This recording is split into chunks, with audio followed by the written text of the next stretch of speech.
story appears ordinary until you see the core side of it. And what you're looking for is the story behind the news. We bring it to you from Lagos, the commercial capital of Nigeria. Giving you all sides and political stories round the clock. Every detail from the start line to the final whistle. CoreTv News, expanding your view.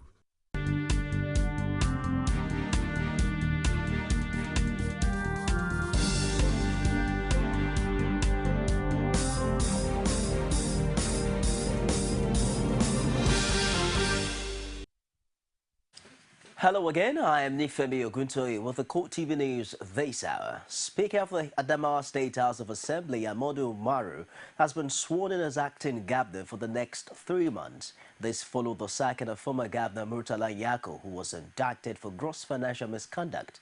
The acting governor was sworn in by the acting chief judge of the state, Ambrose Mamadi, at the ceremony that took place at the Executive Council chamber of the Government House. In his inaugural speech, the acting governor saluted the courage of the state legislators and urged residents to refrain from acts capable of breaching public peace. Umaru first ruled the state for 2 weeks in the acting capacity in January 2012 when the Supreme Court sacked Yako.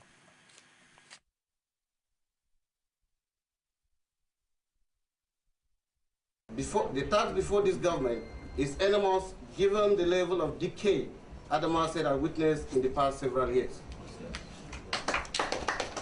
It is regrettable that the shameless plundering of the state by the so-called leaders was far greater in scale than the destruction unleashed on the region by insurgents.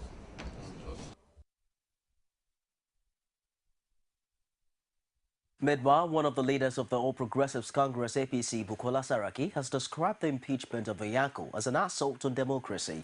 The former Kwara State governor, who's currently a member of the Senate, told journalists in Abuja that the stability of Nigeria's democracy is at stake. Look at the bigger picture. Look at the stability of our democracy.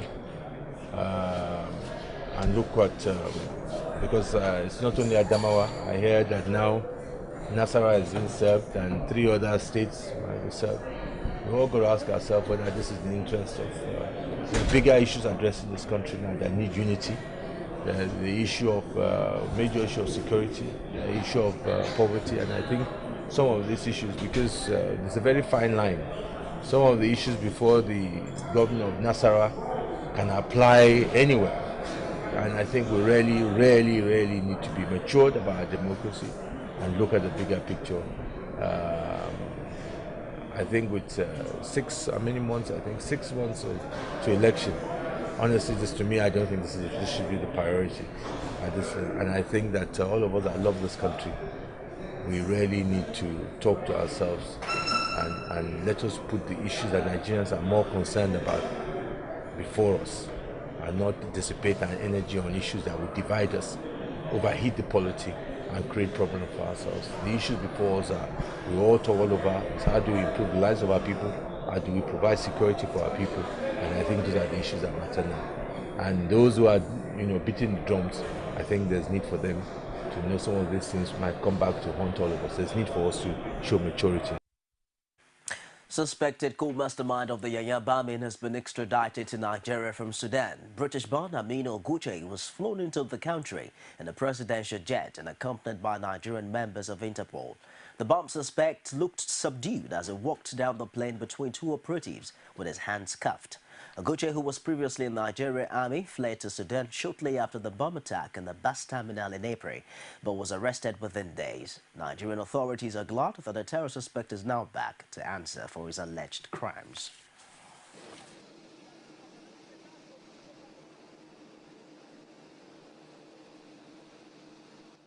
This is also evident that the armed forces of Nigeria and security services and all agencies are working hard to put this thing behind us as a nation.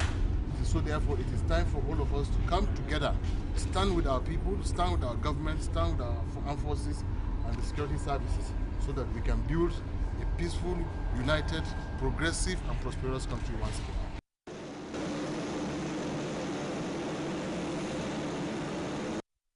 Our police detectives have arrested a suspected senior member of Boko Haram while fleeing counter-insurgency operation at Bamo Forest in Bauchi State. Police spokesman Frank Mba said in a statement the 30-year-old Mohammed Zakari is the self-styled chief butcher at the insurgent camp in the forest.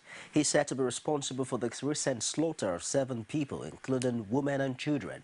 Mba added that preliminary investigation reveals that the suspect was trained in the art of insurgency at Gombe Forest by a fleeing insurgent, one Abba Taura, before he moved to Bamo Forest about 3 months ago.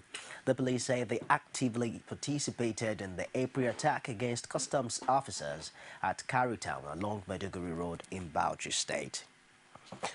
Parents of the abducted Chibok girls on Tuesday failed to show up for a meeting with President Goodluck Jonathan. 5 of the girls who escaped from Boko Haram camp also did not keep their appointment with Mr. President. This was in spite of early assurances they gave the Pakistani activist Malala Yousafzai after her interaction with the president. Presidential aide Doyo Kupe told State House correspondents that the Bring Back Our Girls movement sabotaged the appointment. Malala was actually threatening that she will not leave unless they agree, or that even that, if they do not agree, she will, dissociate herself from, Bring Back Our Girls. This is an indication that there's a face-off between the federal government and the Bring Back Our Girls campaign. It's not a face-off. It's not a face-off. It is a revelation of the, what we have always been saying, that, there's more than meets the eye in this our local branch of Bring Back Our Girls, that they're really, it is actually some form of hypocrisy, that their real concern is to play politics, present the president in a bad way, for political reasons. They're not interested in dialogue, as you can see. These folks are interested in playing a political trump card. Everything is geared towards 2015. The whole idea is that Jonathan is unstoppable. And all you need to do is to find a way to wipe off enough sentiments to ensure that he does not present himself or he cannot be presented for an election. Period. Man of Amuwo, the local government area of Lagos, Ayodele Adewale, has issued a Save Our Soul message to the Lagos state government on the activities of a group known as Vigilante Vanguard. This is coming against what the community describes as several attacks on its residents by the group. Rashidat Balogun visited the community and brought back this report presented from our studios. While issuing the Save Our Soul plea to the Lagos state government, Ayodele Adewale says the Vigilante Vanguard has launched several unprovoked attacks on people within the council. He called on the state governor to come to the aid of the people and save their lives and property. I have written to the CP, I have written to the AIG, I have written to the IG, and I have written to the Police Service Commission. I have written letter to the governor, I have written to the House of Assembly, I have also notified the SSS. Jola Ogunlusi, Chairman Community Development Committee, Amuwo Odofin Local Government, says the police have not been cooperative, calling for a change to ensure peace and sanity for residents. So I hope the authority, up to the president, will know that things are not well here. The FHA will come to it, and the Minister of Employment should know this, that things are not well here, and it should come to assistance. Thank you. Some victims of the latest attack say the attackers swooped on them as they made to plant trees at a designated spot in compliance with the Lagos state government's Clean to Green campaign. On the bike, so I just saw a lot of guys flinging bottles with gunshots all over everywhere, and now they stopped everybody. I saw some people, about 100 people, 100 sort of boys with full weapons, guns, bottles, with all sort of weapons. And what is all this? I don't even know what really happened. What I just had on my head, flinging of bottles. A lot of people coming out in a mat with different kind of, machetes, arms, charm, and different kind of everything like that coming to us. You can look at my face here. I was injured. It's not because of the grace of God that I judge a little bit. It will have punctured my eye. Telltale signs of the attack is still there for all to see, but an attempt by CoreTv News crew to have an audience with members of the crew met a brick wall as the team had to beat a hasty retreat in the face of an impending attack. The Federation Account Allocation Committee has shared 684.89 billion naira among the 3 tiers of government for June 2014. The amount is slightly more than what was disbursed in May, but gross revenue of 784.8 billion was lower than the 844 billion recorded in the previous month. The FAC meeting, which was presided over by Minister of State for Finance Bashir Yuguda, and as usual, had state commissioners of finance in attendance. We'll take a break now on the news and we'll be back with more shortly after this time out. You can now watch CoreTv News live from anywhere in the world on our website www.coretvnews.com. Click on Live TV on our website and watch us live. And welcome to CoreTv Primetime Days. To follow us on Twitter, click on Twitter icon on our website. On Facebook, click on the Facebook and YouTube to see all our previous news production. You can also watch us live on YouTube. Click CoreTv, leave a space, then news. CoreTv News, a 24-hour news station.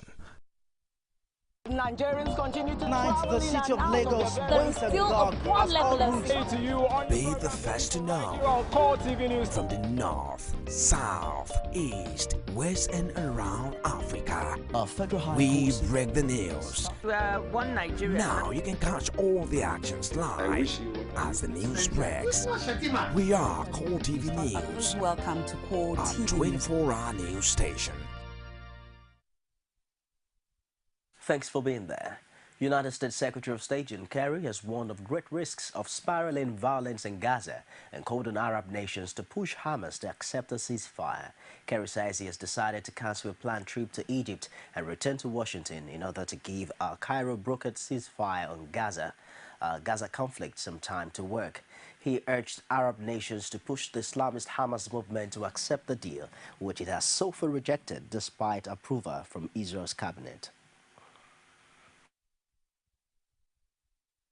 However, there are also very real gaps on other key issues.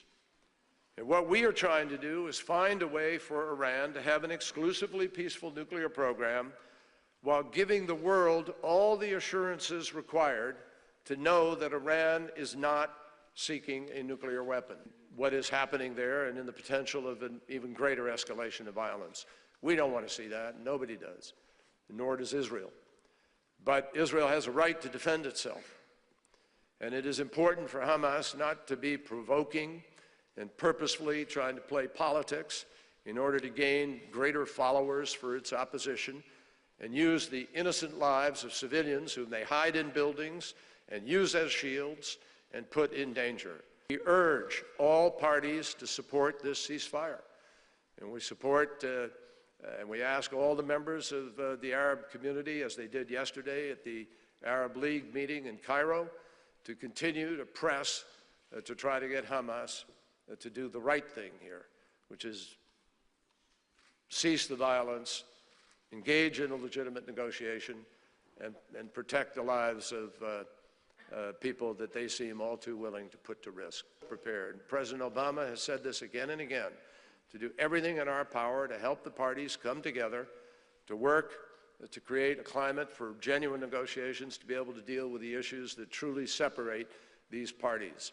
And we stand prepared to do that. I am prepared to fly back to the region tomorrow if I had to, or the next day, or the next, in order to pursue the prospects if this doesn't work. But they deserve, the Egyptians deserve the time and the space to be able to try to make this initiative work, and we hope it.